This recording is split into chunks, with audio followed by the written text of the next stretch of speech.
उसी तरह से निकला हुआ था, तो लोग मुझसे कह रहे थे कि सर ये आप लोगों ने ये काम भी शुरू कर दिया। मैंने कहा नहीं, इसका नाम ट्रांजैक्शन का बाय मुअज्जल है। अच्छा, आपने अभी अभी कहा कि स्टॉक मार्केट इतनी बड़ी पाकिस्तान में, that might be a good indicator of how the economy is doing, people are trusting your country. My concern is that जो इकोनॉमिक इंडिकेटर्स हैं, and please correct me if I am wrong, उसको शायद support नहीं करते. The reason I am saying this, देखिए political instability है.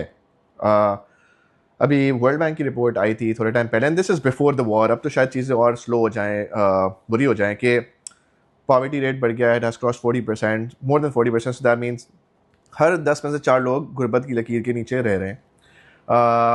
आपका जो इकोनॉमिक ग्रोथ रेट है, that's around 2 to 3%, which is before the war. शायद वो और कम हो जाए because of the rising energy cost. So do you really think that the rising stock market, जो about, let's say, rounded off 200% returns in the past 2 years, better than S&P 500, better than Nasdaq, is that really like a good indicator of how the economy is doing? मेरा ख्याल से yes.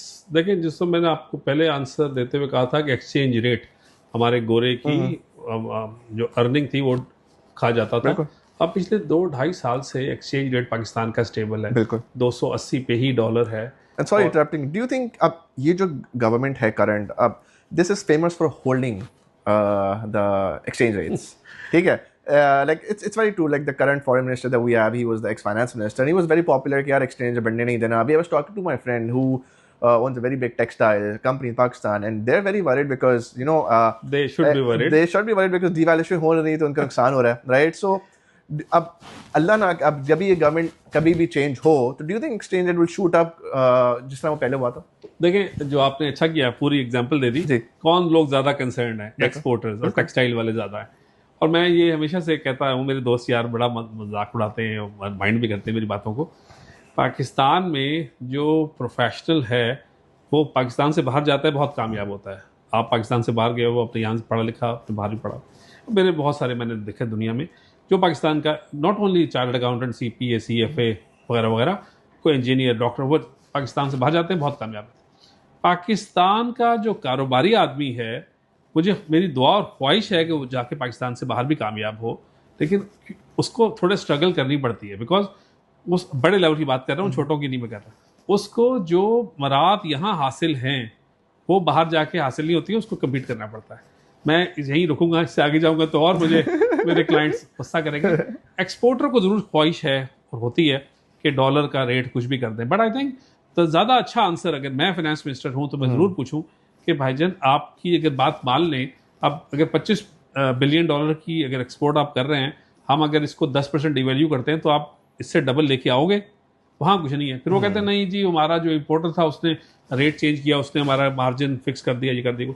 I don't buy their ideas. And I remember, एक मैंने miss कर दिया, मैंने थोड़ा ministry of finance में भी काम किया और शौकत अजीज साहब हमारे चेयरमैन थे और उनसे बहुत सीखा.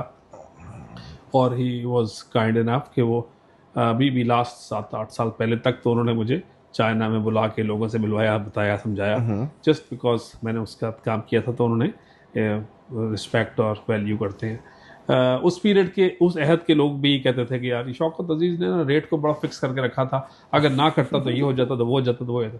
बट आई थिंक ये जो मैंने और आपने, हम लोग इकोनॉमिक्स पर पढ़ी और इतना टाइम गुजारा ज़िंदगी में, हमें ये बताया गया था बचपन से कि डिमांड एंड सप्लाई है हर चीज़ में. लेकिन when it comes to exchange rate and many other variables that you keep asking me and I will tell you, वो डिमांड एंड सप्लाई से बियॉन्ड की गेम में बहुत सारे इश्यूज पाकिस्तान में जिससे हम नबुर्दाजमा होते हैं आए दिन. वो एडमिनिस्ट्रेटिव फेलियर्स हैं जिसको हमने अंडर द कारपेट दबाया होता है. हमारी एक तबका है जो घुमा घुमा के इस्तेहसाल करता है सिस्टम का, और उसको फिर वो नाम देता है कि जी डिमांड एंड सप्लाई और ये वॉर लग गई थी. हाँ, अभी जो कंसर्न है, मैं सिर्फ यहाँ तक मान लूँगा कि अगर ग्लोबल ऑयल प्राइसेस कंट्रोल में खुदा न खास्ता ना आई, और पाकिस्तान क्योंकि ऑयल इंपोर्टिंग कंट्री है, अगर हमारा 15 से 17 बिलियन डॉलर का ईंधन लगता है, हाँ, उसमें भी एक सिल्वर लाइनिंग ये आ गई कि 5-7-8 हज़ार तो मेगावाट हमारा सोलर ने पूरा कर दिया. तो मुझे जब ये लग रहा था सोलर, तो मुझे लगता था यार देखो, ये इंपोर्ट होकर लग रहे हैं ना, हमने कौन सा अपने लोकल बनाना शुरू कर दिया. अभी भी एज वी स्पीक पाकिस्तान में पैनल्स या उसकी बैटरी का भी ख्वाहिश हो रही है मुझे कि लिथियम आयन बैटरी लोग कर दें शुरू, and I'm hearing it for the last 3 years, but I'm yet to find out a local one coming up with the lithium battery जो पाकिस्तान में बना रहे हो. So जो ईंधन के ऑयल अगर हेवाई हुआ खुदा ना खास्ता जो स्ट्रेट ऑफ हॉर्मस के चक्कर में, तो पाकिस्तान और पाकिस्तान जैसे मुल्क थोड़े से प्रॉब्लम में आ सकते हैं, तो एक्सचेंज रेट थोड़ा बहुत टू दैट एक्सटेंट. लेकिन उसकी एक सिल्वर लाइनिंग मैंने आपको दे दी कि हमारे इस दफ़ा ऑयल इंपोर्ट बिल उतना नहीं होगा जितना गुज़िश्ता यस्टर ईयर्स में हुआ, बिकॉज अब हमारी बहुत सारी जो है चली गई है सूरज पे. अच्छा, मैं ये साथ साथ कह रहा था कि आपको सूरज वाली जो काम आपने एक दफ़ा कर लिया तो आपका वर्किंग या जो खर्चा तो ख़त्म हो गया ना, एक तो वन टाइम खर्चा करके आपने निकाल दिया. लेकिन यहाँ 95% जो है ना ऑन ग्रिड हैं, यानी वो चलते हैं सुबह 10 बजे से 4 बजे वाले में. बट ये लंबी हमारी हो जाएगी डिस्कशन.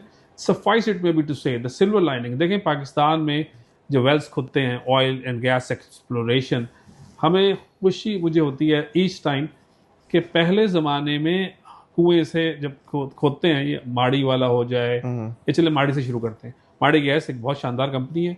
अभी इसने ये जो नशपा ब्लॉक में कोहाट के पास जो है बरकजई में, हाँ बरकजई में इसको 15,000 बैरल्स पर डे की फाइंड मिली.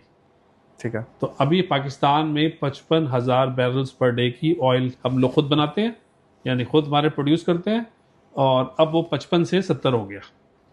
तो 70,000 पे हम पहुंच गए हैं. सिर्फ ये, अच्छा पहले हमने 200 खड्डे खोदे या कुएं खोदे, उसमें से छोटी छोटी फाइंड होती थी. अब अल्लाह का शुक्र है फाइंड का साइज बड़ा होता जा रहा है. तो वन, और सेकेंडली हमारी कंजम्पशन अगर 4 लाख है तो 55 से 70 हो गया. अब लाख तक पहुंच जाएंगे तो थोड़ा और बेहतर हो जाएगा. इसी तरह Allah has been kind on Pakistan. वो एक सवाल आप शायद मुझसे करें, सोशली मतलब इकनॉमिक फ्रंट पे क्या चेंज आई है, या हाउ इज़ पाकिस्तान फ्लेयरिंग इन. तो जो हमारे गैस, ये तो ऑयल हो गया, गैस के अंदर भी हमारे पास जो ये सारे जो फाइंड्स आ रही हैं वेल्स की, उसमें साइज ऑफ द फाइंड बढ़ता जा रहा है अल्हम्दुलिल्लाह. सो पाकिस्तान इस वक्त अगर पहले होता था 6-7 mm CFD million cubic feet की फाइंड आती थी, अब हमारी फाइंड्स भी बड़ी बड़ी आ रही हैं. तो अल्लाह यहाँ से भी हमारे हेल्प कर देगा. बट लंबा आंसर हो जाएगा. टू आंसर योर क्वेश्चन, मुझे नहीं लगता कि 280 से भी हिलाने मिलाने की ज़रूरत है. डॉलर अगर क्रूड अगर लॉन्ग टर्म खुदा ना खास्ता बढ़ा के रहा, फिर थोड़ा बहुत आएगा. और आपका जो एक्सपोर्टर टेक्सटाइल वाला है उसको अभी ऐसा ही होगा. हाँ, मेरे तो बहुत सारे दोस्त और क्लाइंट ऐसे हैं जो पैसा किसी ना किसी तरीके से पाकिस्तान से बाहर ले गए थे, एंड दे ईच डे वो कहते हैं यार तरीका बताओ वापस कैसे लाना. इंटरेस्टिंग. चले पेनिट्रेशन की बात करते हैं कि अभी हमने बात की अभी, अच्छा मेरे पास तो 5 लाख एक्टिव इन्वेस्टर्स का नंबर था, आपके पास लेटेस्ट नंबर है, आपने 10-11 लाख. देखिए म्यूचुअल फंड के 7 लाख हैं, हमारे वाले थे 5.5 लाख. हाँ. से ज़्यादा हो जाएंगे तो 10 लाख हो गए. और दूसरा ये है कि जाहिर है हमारे तरीका है चेक करने का, लेकिन मेरे पास अगर 15 प्रोविडेंट फंड्स हैं और उन प्रोविडेंट फंडों के मेंबर्स हैं 100, 200, 500, तो वो बहुत बारीकी हो जाएगी, उसको काउंट नहीं कर रहा. सो अगर हम पेनिट्रेशन वहाँ से देखें तो टेक्निकली हम लेकिन मेरे ख्याल से 10 लाख कहना सेफ है इस वक्त. म्यूचुअल फंड 5-6 लाख और हमारा वाला 5-6 लाख हमारे अपने यूनिक आइडेंटिफिकेशन नंबर. मेरे इक्विटी सिक्योरिटीज के 1,04,000 है. हाँ, अब ये सवाल यहाँ जरूर आता है कि लोग कहेंगे कि यार 1,04,000, तो 1,04,000 अकाउंट्स हैं. वो काम करने वाले जो जना होते हैं वो 10, 15, 20 हज़ार ही होते हैं एक्टिव इन्वेस्टर्स. चलो हम 10 लाख का नंबर लेते हैं. सो 10 lakh active investors, which is less than 1% of the population in Pakistan. India के हैं about 8 to 10% of the population is invested in stock market, and one way or the other mutual funds ले लें, ETFs ले लें, pension funds ले लें. और अगर उनका 8 से 10% है भी बहुत ज़्यादा, बिकॉज 1.5 बिलियन की तो उनकी पॉपुलेशन है. US में it's like 60 to 70% of the population is invested in stock market in one way or the other. Why do you think Pakistanis don't invest? Do you think it's the lack of trust in the system? Do you think it's the lack of financial literacy? Like, what is it? Of late, मैं reverse order में answer देता हूँ. इस वक्त जो है issue taxation है, जो हमारी ख़तरनाक तरीन टैक्सेशन है. एक कंपनी पहले 29% टैक्स देती है अपने प्रॉफिट पे, फिर उसके ऊपर सुपर टैक्स देती है, और उसके बाद डिविडेंड डिक्लेयर करती है जो हमारे पास हाथ में आता है. उसके ऊपर हम अगर साइजेबल है तो फिर हम ना सिर्फ इनकम टैक्स देते हैं, फिर उसके ऊपर हम सुपर टैक्स देते हैं. चले हम लोग कैपिटल गेन कमाया, 100 की चीज़ ली थी 120 की बेची, तो 20 रुपए पे पहले हम 15% का CGT देंगे. लेकिन जो बड़े हाई नेटवर्क्स हैं वो 100 मिलियन से ऊपर जब जाती है तो उसके ऊपर सुपर टैक्स लगता है. तो आई थिंक जो रिग्रेसिव ये जो हमारी टैक्सेशन पॉलिसी है वो डिसिप्लिन नहीं होने दे रही हमारे कॉर्पोरेट वर्ल्ड को कि वो बिहेव करें। मेरे पास बहुत सारे लोग आते हैं, वो उनके पास की जी लिस्टिंग कर दें तो कर देते हैं, तो अकाउंट्स देखें तो अकाउंट्स में है ही कुछ नहीं। तो अकाउंट्स में थोड़ा सा वो कहते हैं कि देखें जी थोड़ा ख्याल करें ना, हम भी दुनियादारी वाले लोग हैं, अगर हम सारा कुछ कर देंगे तो मेरा जो हमसाया है जो कि अच्छा मैं डिस्टर्ड हो जाऊं, मैं बिहेव करने लग जाऊं, तो मुझे फ़ायदे तो हैं इसके और होते भी हैं, हम समझाने की कोशिश करते हैं उन्हें, लेकिन उनको डर ये होता है कि अगर हम हो जाएंगे और हमारा कंपटीटर वही करेगा दुनियादारी वाला काम, तो हम फारिग हो जाएंगे। सेल टैक्स, इनकम टैक्स, ये टैक्स, वो टैक्स। सो आई थिंक अगर ये टैक्सेशन थोड़ी सी समझदारी वाली हो जाए, और पहले टैक्स इसको ना अट्रैक्ट करने के लिए the year in which a company is listed and the following year और 2 years पे हमें 5% की रिबेट आती थी। वो it was a great initiative and whosoever did it, मुझे याद नहीं आ रहा किस वाले दौर में हुआ था, लेकिन उसके बाद खत्म हो गया। अब आप अगर फिजिकल साइड पे भी, और आप कोई बेनिफिट नहीं है, आप यू वांट समबडी कि वो लाइमलाइट में आ जाए, एक मुश्किल इस तरह की मेरी जैसी सीट पे आपने बिठाया हुआ मुझे बिठा दूं और कोई मैं इसको एक्स्ट्रा इंसेंटिव ना दूं। So I think for the corporate world to go from here to here, आपको थोड़ा सा उसको हैंड होल्डिंग की समझदारी या आपको दिखाना पड़ेगा कि फर्स्ट टाइम तो अट्रैक्ट करना पड़ेगा, उसके बाद उसको समझ आएगी कि यार अच्छा मैं तो छोटा छोटा गलत मलत काम करके अपना ही नुकसान कर रहा था, अब मैं देखो मैं आया हूँ, मैं अभी बिहेव कर रहा हूँ, डिसिप्लिन हो गया हूँ, तो मुझे पूरी दुनिया है जो मुझ पे एतबार कर रही है और मुझे पैसा ला के दे रही है।